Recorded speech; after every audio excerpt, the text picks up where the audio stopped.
Namhlanje yimini efudumeleyo. Kukho ilanga, ingca iluhlaza, kusehlotyeni.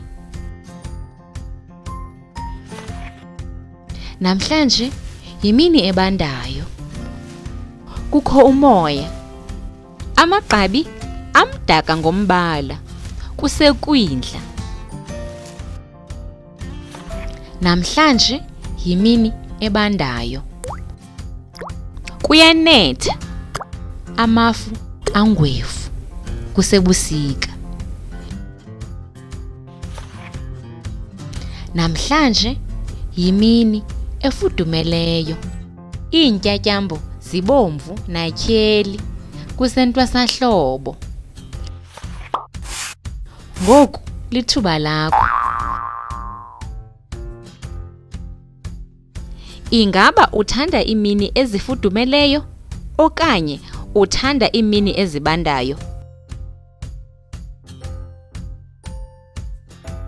Ingaba uthanda ihlobo, ukwindla, ubusika okanye intwasahlobo?